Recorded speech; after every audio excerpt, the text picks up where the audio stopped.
Hola estimados estudiantes, soy la profesora Xiomara Romero Navarro. Les hablaré del tema Generalidades de la materia. Este está presente en la Antología de Ciencias del Colegio Nacional a Distancia.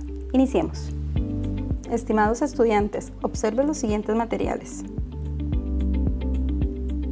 ¿Cuáles características tienen en común estos materiales? Se puede observar que todos tienen forma, textura, color. Todos ellos están presentes en nuestros hogares y forman parte de las actividades cotidianas de las personas. Hablemos de mezclas. Las mezclas son uniones físicas de dos o más sustancias, donde no pierden sus características químicas al estar unidas. Le vamos a llamar heterogénea si una mezcla a simple vista puedo ver sus componentes o sus partes. Por ejemplo, el gallo pinto, la ensalada de frutas o el arroz con pollo. Son homogéneas si a simple vista parecen ser una sola sustancia, no podemos ver sus componentes. Por ejemplo, los jugos, el vino, el café o el agua dulce. Vamos a practicar un poco. ¿Homogéneo o heterogéneo? Podemos observar 4 ejemplos. Tenemos el agua salada, la cual se puede clasificar como una mezcla homogénea si se encuentra en una condición insaturada, pero si se encuentra en una condición saturada debe clasificarse como una mezcla heterogénea.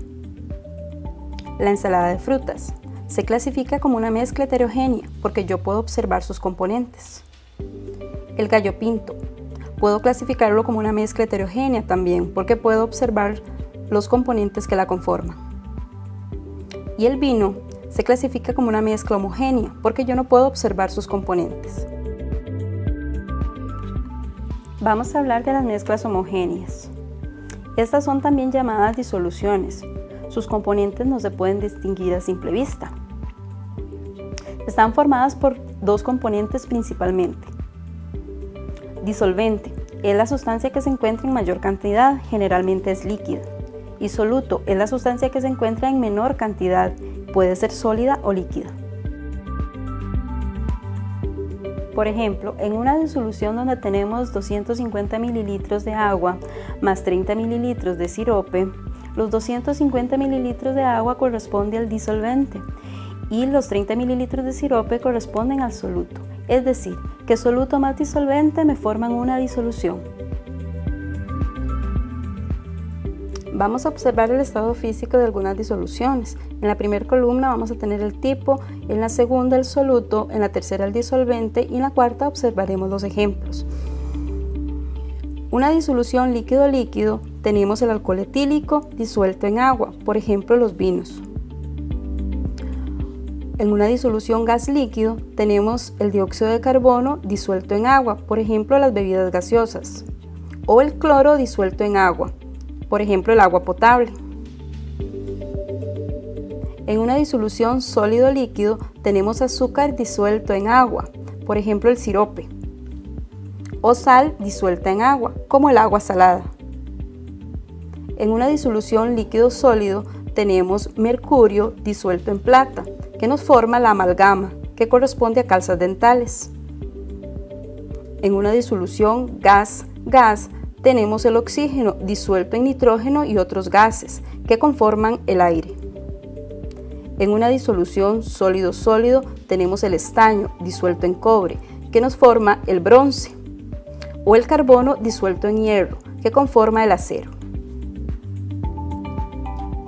Un concepto relacionado con las mezclas es la solubilidad, la cual se define como la máxima cantidad de soluto que se puede disolver en una cantidad determinada de disolvente a una temperatura dada.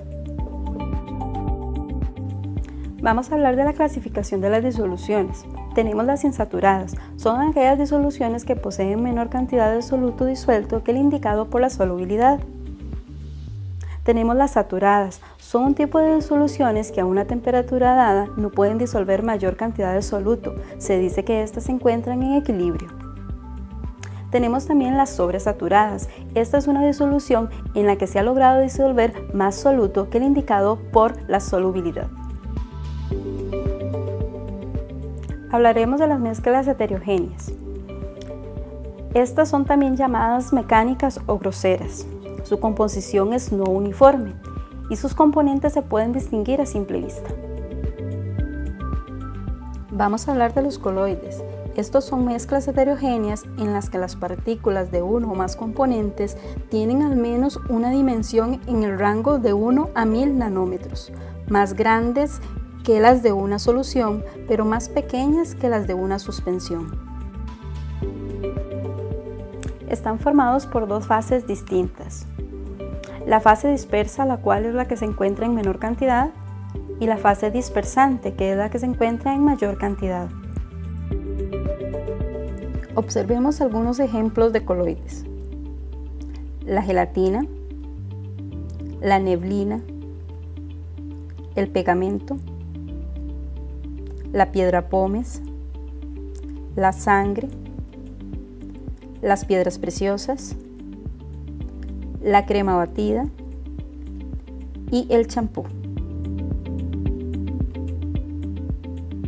Explicaremos algunas propiedades de los coloides. El efecto Tyndall es una propiedad de dispersar la luz a través del coloide.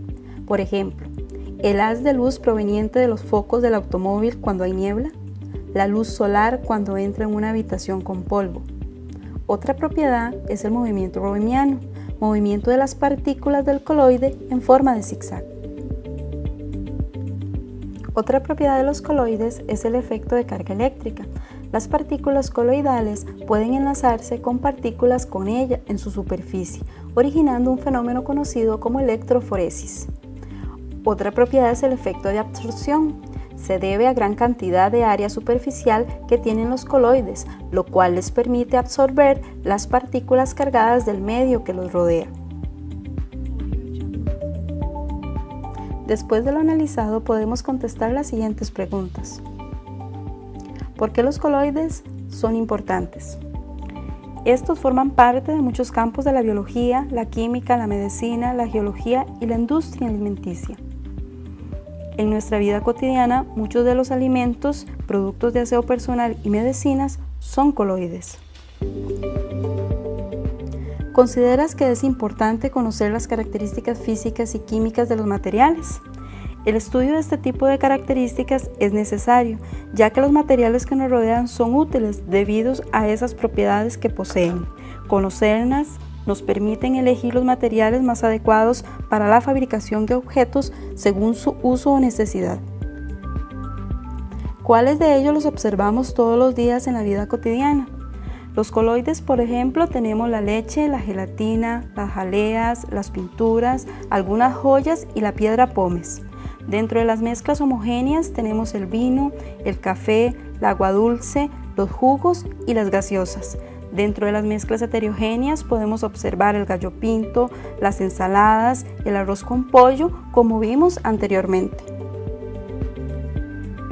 Ya hablamos de mezclas, que son uniones de sustancias, pero ¿qué pasa si en lugar de unirlas quiero separarlas? Pensemos. ¿Cómo podemos hacer para separar las frutas de la ensalada? ¿Cuáles procesos utilizarías para separar las siguientes mezclas? ¿Agua con aceite o tinta? Los métodos de separación de mezclas son procesos físicos por los cuales se pueden separar los componentes de una mezcla. Este se define de acuerdo a los tipos de componentes de la mezcla y a sus propiedades particulares, así como a las diferencias entre sus fases. Tamizado. Es una técnica utilizada para separar mezclas heterogéneas. Utiliza un colador, tamiz o malla, según el tamaño de la partícula que se desea separar. La decantación se utiliza para la separación de sólidos insolubles en líquidos o líquidos inmiscibles entre sí, ya que por sus densidades se separan. La destilación se utiliza para separar mezclas en las cuales un líquido se evapora debido a que presenta un punto de ebullición menor que el otro componente.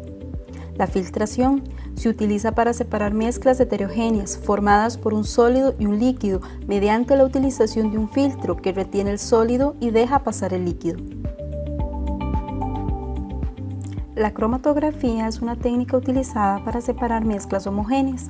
Se basa en la diferencia de absorción y adsorción de los materiales, donde el disolvente es la fase móvil y la fase estacionaria puede ser un papel de filtro que permita la absorción.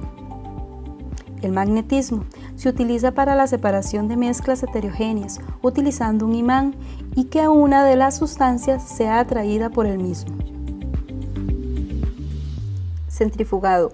Utiliza un aparato giratorio o rotor que separa un sólido de un líquido, como lo hace la lavadora, la cual separa el agua de la ropa. La cristalización. Esta técnica utiliza los puntos de solidificación. La solución se enfría hasta que uno de sus componentes alcance el punto de solidificación y cristalice. Para pensar, vamos a contestar las siguientes preguntas. ¿Es igual separar una mezcla homogénea de líquido más líquido que una de líquido más gas? ¿Podés dar ejemplos? No podemos separarlas, porque en el caso de una mezcla de líquido-líquido, podemos separarla por un medio de destilación simple, pero en el caso de una mezcla líquido-gas, debe utilizar métodos más complejos. Por ejemplo, en una mezcla de líquido-líquido como el agua y el alcohol, puede ser separada por medio de la destilación simple. En el caso de una mezcla líquido-gas, como por ejemplo el agua más cloro, esta debe utilizar un tipo de cromatografía gaseosa. ¿Cuáles residuos de materiales podrían contaminar más el ambiente? En realidad, todos los residuos son contaminantes si no se les da un adecuado tratamiento. ¿Cuáles tipos de métodos de separación es más contaminante? La contaminación con residuos depende del trato que se haga de ellos después de cada separación, por lo que hablar de un método más contaminante que otros es difícil, ya que el inadecuado manejo de estos hace que se conviertan en contaminantes para el medio, por lo que al final todos los métodos poseen un grado de contaminación por la manipulación humana del mismo instrumento.